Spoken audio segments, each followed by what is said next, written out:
Stop putting these 7 things on your face. I mean it. If you're over 50 and your makeup has started looking heavier than it used to, sitting on top of your skin instead of melting into it, at least 4 of these are in your bag right now. Number 3 is the one nobody at the counter will ever tell you to stop buying because it's the one they sell the most of. And number 1 on my good list, the 5 I'll give you after the countdown, may be the closest thing to looking 15 years younger without a needle anywhere near your face. So don't skip ahead, watch to the end. Because if you toss the wrong 7 and keep using the wrong 5, you'll be right back to cakey, creased, and orange by noon. Let's start at number 7. First, understand what changed, because it isn't your fault and it isn't your face. Skin after 50 is thinner. It holds less water. The oil that used to make your foundation blend itself at the end of a long day is mostly gone. What's left is a surface with fine lines, dry patches, and that soft, crepey texture across the eyelids, the upper cheek, and the sides of the neck. Every makeup rule most of us learned came from a magazine written for 25-year-old oily skin. Full coverage, set it and forget it. Powder your face so it lasts. Those rules on this skin don't just stop working, they work against you. Number 7. Waterproof pencil eyeliner and waterproof mascara. The skin on your eyelid is the thinnest skin on your entire body, and by 50 it has lost most of its bounce. A waterproof pencil doesn't glide, it drags. You pull the lid taut with one hand just to get a straight line, and every morning you're stretching the very skin you're trying to keep smooth. Then at night, you're scrubbing with a cotton pad and an oily remover, tugging in the other direction. Waterproof mascara does the same to your lashes, which are already thinner and sparser than they were at 30. Look at the outer corner of your eye in the bathroom mirror. If the lines fan out further on the side you always start on, that's the pencil. Switch to a soft gel or a smudged powder liner that sits on the lash line instead of pulling it around. Number 6, chunky shimmer highlighter. This one hurts because it was the fun product. But the whole reason a glittery highlighter reads as glow on young skin is that young skin is flat and tight, so the light bounces off in one clean sweep. Put those same big reflective particles on a cheekbone with texture, and every single particle sits in a different plane. Some land in a line, some land on a raised bit of texture. Instead of a soft sheen, you get a sparkly, grainy patch that draws the eye straight to the crepey part of your cheek, and in a photo with flash it reads as sweat.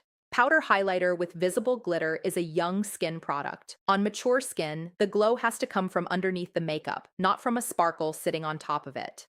Number 5. Setting spray with alcohol high on the ingredient list. Turn the bottle around right now and look at the first 4 or 5 ingredients. If alcohol denat is sitting near the top, that spray is designed to flash off fast and lock everything in place, which sounds wonderful and feels awful. It pulls moisture out of the very top layer of your skin, which is exactly the layer that makes crepey texture visible or invisible. So you spray, it feels tight and matte and finished, and by 2 in the afternoon, your foundation has gone flat and chalky, and every fine line around your mouth has a little edge to it. If you love a setting spray, and plenty of women do, look for a hydrating mist with glycerin instead, and mist it before your makeup as well as after. Number 4.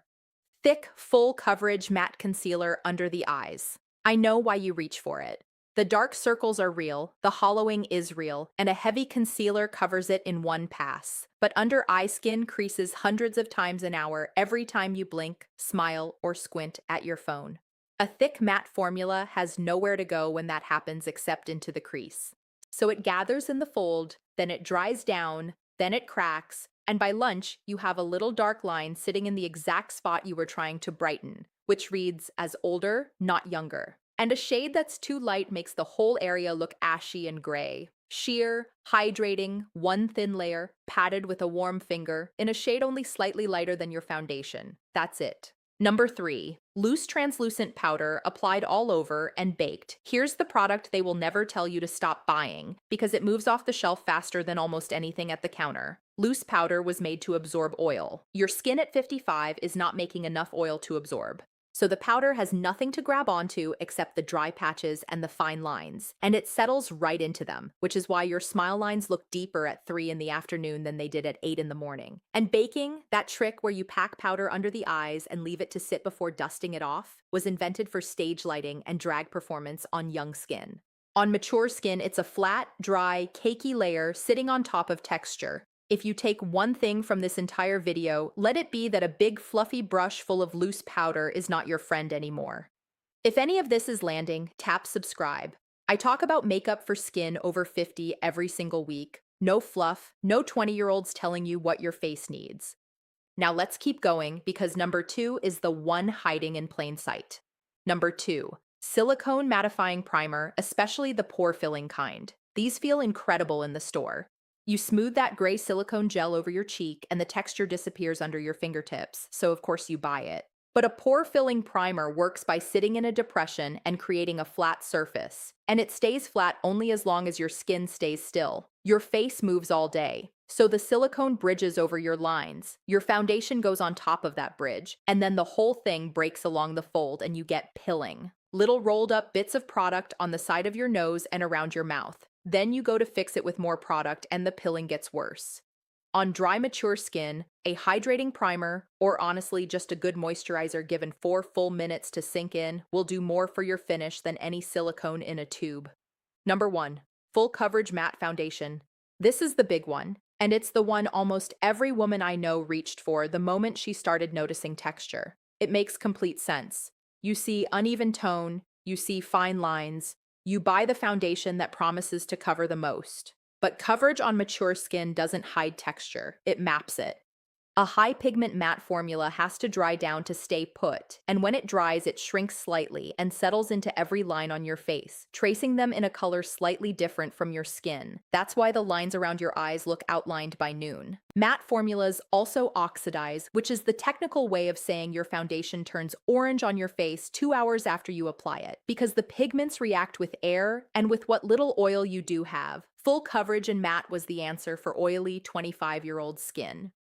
On Crepey, 55-year-old skin, it is the single fastest way to look like you're wearing a mask of makeup instead of looking like yourself with a little help. So that's all 7. Now here's what to do instead. 5 things counted from number 1 to number 5, and I'm giving you number 1 first because it's the one that changes the most. Number 1, there is one foundation made for mature skin. It helps to blur fine lines and smooth the look of texture. It looks natural on the skin instead of heavy on top of it. It's designed to resist oxidizing, which may help you avoid that orange cast by mid-afternoon. And it's loved by hundreds of women. It's called Luxe. It's not in stock in stores yet, but it's the best-selling foundation on Amazon right now. You can find it by searching Luxe Foundation on Amazon, or just click the link in the description below this video. If it's gone, it's gone. And you can imagine the results looking something like this. Results may vary, and if you comment the word secret below, I will send you one more secret step for mature skin that may help your makeup last 12 hours or more. Make sure you are following me, or I cannot reach you. Number 2, prep the canvas properly and actually wait. Most women skip this or rush it, and no foundation on earth performs on skin that wasn't ready for it. Moisturizer, pat it in, and then genuinely wait 4 or 5 minutes before a drop of foundation touches your face. Make your coffee, pick your earrings, let it sink. Foundation applied onto skin that's still slightly damp with product will grab and slide. Foundation applied onto skin that's properly hydrated and settled glides and stays. If you have real dryness across the cheeks, add a few drops of facial oil to the outer perimeter only, not the T-zone. This step costs nothing and changes more than most products in your bag. Number 3, cream blush, patted high on the cheek with your fingers. Powder blush on textured skin does exactly what powder highlighter does. It catches. Cream blush melts in and reads as color coming from inside the skin, which is what a young flush actually looks like. Warm the tiniest amount on the back of your hand. Tap it onto the apple of the cheek and drift it up toward the temple, not down toward the jaw. Everything on a mature face should travel upward and outward. 2 dots of the same cream on the eyelid and a touch on the lip, and you have a face that looks pulled together in 90 seconds. Number 4, use powder surgically, not generally. I said stop with the big fluffy brush and I meant it, but I'm not telling you to give up powder entirely. Take a small brush, the size of a concealer brush, dip it into a fine pressed powder, tap almost all of it off, and touch it only where you actually shine. Center of the nose, the little strip between your brows, maybe the chin. That's 3 small spots, not a whole face. Everywhere else stays as it is, slightly satin, moving with the light. Powder as a spot treatment. never as a blanket. Number 5, put the warmth back in and don't forget your lip. As skin matures, it loses warmth as well as bounce. So a face done entirely in neutral beige can look flat and a bit drawn even when the makeup is technically perfect. A cream bronzer swept lightly along the top of the forehead, the temples, and the jaw brings the frame of your face back. And a soft satin lip in a rosy or warm nude tone, not a dry matte, not a heavy dark, does more to lift the whole face than anything you'll do around your eyes.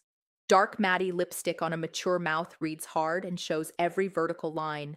Satin softens. So that's your 7 out and your 5 in. Go open your makeup bag tonight, pull out those 7, and tell me in the comments which one you're most annoyed you've been using this whole time. Because I'll bet money it's the powder. And don't forget to comment secret if you want that last step from me.